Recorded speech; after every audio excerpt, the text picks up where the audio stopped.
विमल, पोलो, जोबा केसरी, हर पल मनाओ केसरी त्योहार। सर विनीत, दरअसल सरकार लाचार दिख रही है। 64% की हिस्सेदारी एविएशन सेक्टर में जिस कंपनी की है, वो जो लाला मालिक बैठा हुआ है, बिजनेसमैन, वो जो कहेगा उसे सरकार को मानना पड़ेगा। यही है ना मतलब? लब बोलू आप।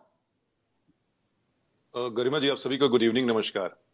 देखिए, पहले तो कोई भी कंपनी सरकार को आर्म ट्विस्ट नहीं कर सकती है, इस बात को लोग समझ लिया जाए। ये तो करती दिख कहीं रही ना है, कहीं इंडिगो सुन लिया करती जाए दिख गरिमा रही जी, है ना।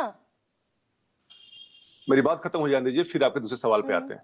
हम्म। कहीं ना कहीं थोड़ी सी ढिलाई हुई है और इस बात को हम सब एडमिट करते हैं और खेद व्यक्त करते हैं, जो 10 लाख जो यात्रियों की फजीहत हुई है उस सब के लिए। लेकिन ये नहीं हो सकता है कि इंडिगो, क्योंकि ये एक कंज्यूमर ड्रिवन इंडस्ट्री है, उसमें आपको कंज्यूमर एज अ किंग को ट्रीटमेंट मिलना चाहिए। लेकिन अगर इंडिगो ने ये काम किया है, जो कि बिल्कुल देखने से लगता है कि ऐसा इन्होंने किया है, तो मुझे लगता है कि कड़े सजा का प्रावधान होना चाहिए। और अब समय आ गया है, now the time has come, कि अब सरकार को, डीजीसीए को मिलके कड़े कानून बनाने होंगे। प्राइस, जो टिकट के प्राइस हैं, जो कि कोई फेस्टिवल आता है या कोई पर्टिकुलर समय आता है, उसमें बढ़ा दिया जाता है, या ऐसा फियास्को जो है वो दोबारा रिपीट नहीं हो। आप लेकिन ये जो कह आपने रहे हैं कि सरकार को अंदाजा नहीं था कि ये नौबत आ सकती है, एयरपोर्ट्स पर लोग हलकान हो सकते हैं इस तरीके से। गरिमा जी, अगर ये होता, एक वेलफेयर गवर्नमेंट है हमारे देश में, कल्याणकारी सरकार है, तो कभी भी हम इसको होने नहीं देते। और 64% जो दरअसल ये मार्केट शेयर की जानबूझकर बात, होने दिया गया। और मैं ये जिम्मेदारी से कह रही हूं प्रोफेसर विनीत, भाई 64% का स्टेक किसी एक एयरलाइन का क्यों होगा एविएशन सेक्टर में? एक की मोनोपोली क्यों होगी? एक की दादागिरी क्यों होगी किसी एक सेक्टर में? गरिमा जी, ऐसे बहुत से सेक्टर हैं आपको जहां पे एकक कंपनीज के 70% शेयर है। ये जो आप बात कर रहे हैं, जो कैपिटलिस्ट इकोनॉमी है, उसमें तो देश की जनता तय करती है कि इसमें कितना हमें जाना है। तो इसमें गवर्नमेंट की बात कहां से आती है? गवर्नमेंट ने थोड़ा 64% स्टेक दे दिया है। अच्छा। ये तो जिसकी सर्विस बढ़िया है, जिसको देश चाहेगा, जिसको यात्री चाहेंगे उसमें ट्रेवल करने के लिए, उसके अनुसार ये होता है मार्केट शेयर। इसमें तो गवर्नमेंट का कोई रोल नहीं है।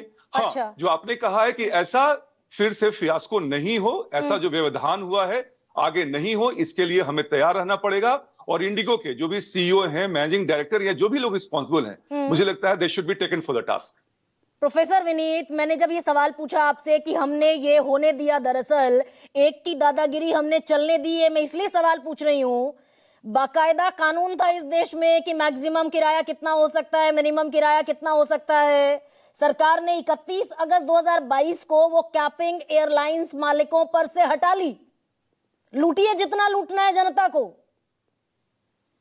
गरिमा जी, हम फिर से वही बात कह रहे हैं कि कहीं ना कहीं थोड़ी ढिलाई हुई है, चूक हुई है। वो चीज को हम लोग एडमिट करते हैं। ये कैपिंग क्यों हटाई सरकार ने 31 अगस्त 2022 को? अब समय आ गया है कि we should tighten the news, और जो भी लोग इसके दोषी हैं उनके खिलाफ कार्रवाई होनी चाहिए। ये सरकार को कैपिंग हटाने की जरूरत क्या थी कि भाई यात्री इतना कम से कम किराया देगा, इतनी दूरी के लिए इतना ज्यादा से ज्यादा किराया देगा?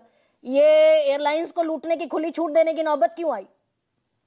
नहीं गरिमा जी, मैं फिर से बात कहता हूं कि अगर आप कैपिटलिस्ट इकोनॉमी में हैं, जो कि इंडिया में कैपिटलिस्ट और सोशलिस्ट दोनों टाइप का है, उसमें आपको ऐसे बिल्कुल आप किसी पे कड़े सिकंजे के साथ काम नहीं करवा सकते हैं। आपको उनको ढील देना ही पड़ेगा। लेट द मार्केट डिसाइड कि कौन सी कंपनी आगे बेहतर करती है।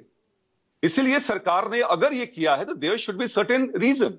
बिना कोई राइम एंड रीजन की चीजें नहीं हो सकती हैं। मतलब इसका कोई कारण होगा तो बता दीजिए ना प्रोफेसर विनीत। भाई आप तो सत्ता के साथी हैं कि ये जनता को लूटने का जो लाइसेंस सरकार ने खुद दे दिया एयरलाइंस को, इसका कारण बता सकते हैं? आप तो सत्ता में बैठे हैं। गरिमा जी, दो चीजें हैं। जब निजीकरण की बात होती है तो उसमें हम सब कहते हैं कि सरकार को कम से कम हस्तक्षेप करना चाहिए। अच्छा, तो हमने उसमें से हाथ हटाया उसमें से। लेकिन अगर कोई कंपनी अगर ऐसा काम करती है तो मुझे लगता है कि सरकार को डिलिबरेटली इंटरवीन करना चाहिए। और अब वो समय आ गया है कि सरकार इस चीज को बड़े सीरियस नजर से इसको देख रही है। और मुझे लगता है कि आने वाले समय में बड़े कड़े कानून बनेंगे। और जो भी लोग इसके लिए इन्वॉल्व है, मैं बार बार कह रहा हूं, रिपीटिंग आई माई सेल्फ, कि इन लोगों को सजा जरूर मिलनी चाहिए और मिलेगी भी। तो भाई सरकार तो घुटने टेकती दिख रही है ना प्रोफेसर विनीत, कहां से सजा मिलती दिखेगी?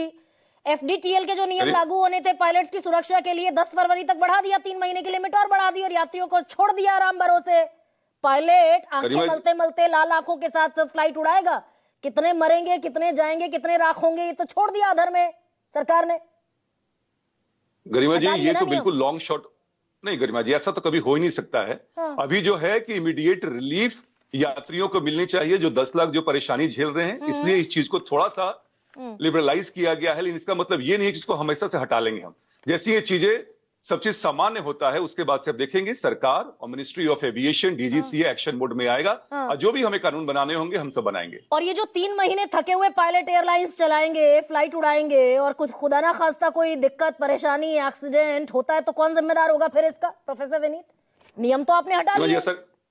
गरिमा जी, ऐसा कुछ नहीं होगा। रोटेशन बेसिस पे काम करवाया जाएगा और मुझे लगता है कि थोड़ा सा अपने आप को एक्सर्ट करना है। इसका मतलब ये नहीं है कि कोई घटना, भगवान ना करे, ऐसी घटना घटेगी। मतलब भगवान भरोसे ही सब कुछ है ना वंदना।